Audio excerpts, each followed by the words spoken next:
for us to use the chain rule, we have to prove it. So some things, again, the key idea is that we're using temporary substitution. So if y is equal to f of u is a differentiable function, and u and u is g of x is also a differentiable function, then we can find the derivative of y of f of g of x, which is a differentiable function in and of itself. So in other words, we have sort of an outer function, which is the f of x part. This is our f of x, that's our outer function. We get dy du, finding the derivative of the outer function, times the derivative of the inner function. That's this one here. Here's my inner function. We're taking the derivative of the inner function, that's g of x. And we're doing that by temporary substitution. Now, to prove it, we have to actually start with, let's see if it'll, no.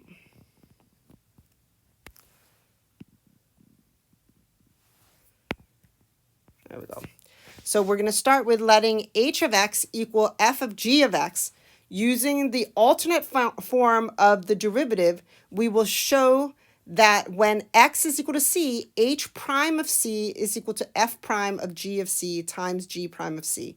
So essentially we're using this, but we're finding it at a point of where x is equal to c. It's a little easier using that derivatives definition rather than using the x plus delta x. It becomes really messy and complicated very quickly. So that's why we tend to use this form for the derivative to prove it. Now, a side note, since g of x is differentiable, it implies that it's continuous. That means as x is equal to c, then g of x will approach g of c. And I know that for sure, that it doesn't suddenly jump to a different value because it's differentiable, and that means it's continuous. So I know that all of the points are connected. That becomes important later in the proof. So we need to bring that back in a second. But step number one is really just to define the derivative using the definition of a derivative. So the first one is h prime of x is equal to, and literally I'm basically saying this is the definition of the derivative I'm choosing to use, the limit as x approaches c, where of h of x minus f of c over x minus c. And then the next step, I just substituted in, instead of writing h of x, oh, guess what? That was defined as f of g of x, and instead of h of c, then that needs to be f of g of c. Step number two, then, is a little bit similar to what we were doing for the other, when we did the product and the quotient rule. We kind of added a term and took it out.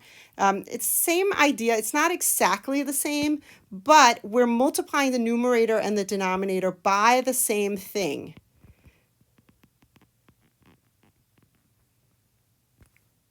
So in this case, what I'm choosing to multiply the numerator and the denominator with by is g of x minus g of c over g of x minus g of c. And we just have to keep in mind that g of x can't equal g of c because that would make the denominator equal to 0. So we have to put on that restriction. And you'll see later why I'm picking that to multiply the numerator and the denominator. So I'm just changing how it looks. I'm not really changing the value. The next step is then to rearrange things a little bit. So I kept it the same color. So if you see here, first of all,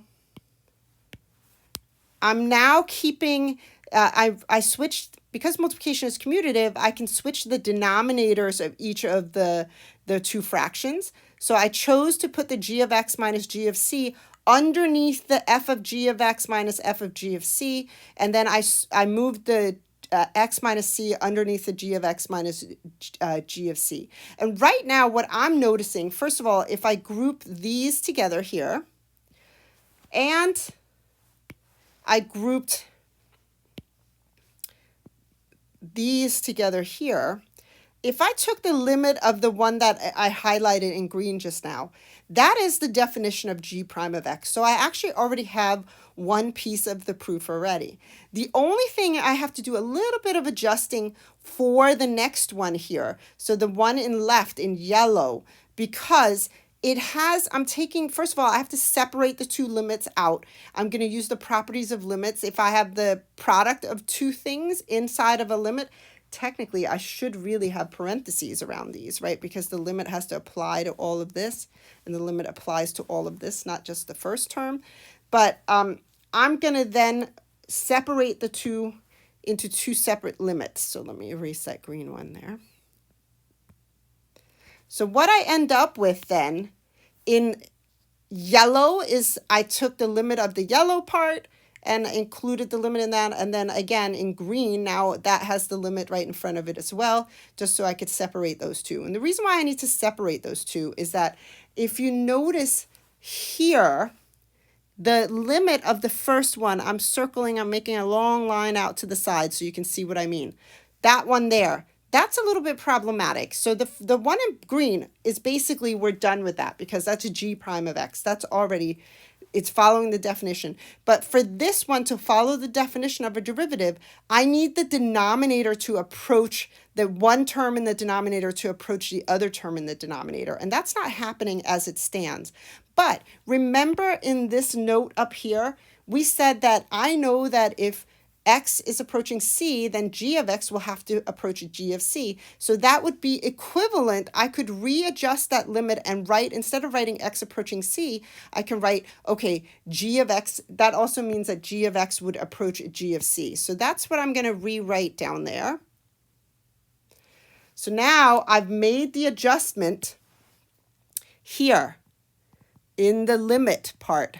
So now these two, I've adjusted, I put arrows there, and that relates back to that note that I had up at the top. So right now, as it stands then, it's going to be, oh wait, the yellow is f prime of g of x, and the green is g prime of x by the definition of derivatives. And that's what we wanted to prove. That's the proof of the chain rule. Alrighty, so the chain rule lets us take the derivative of more complex functions. Composite functions have two parts, the outer function and the inner function. In calculus, we often define the inner function using u because we're using temporary substitution. I don't know why they picked the letter u, but we're sticking to it. G of x in this case would be the inner function, and f of x would be the outer function. To stick to the color coding, inner function is g of x, here inner, g of x, inner. In this case, in here, that's the u is the inner function, right? Oh, I don't want to do that. Hang on. Let's see. The inner function here is there. And for us, the inner function would be du dx. So I'm trying to highlight all of the pieces that are considered the same thing.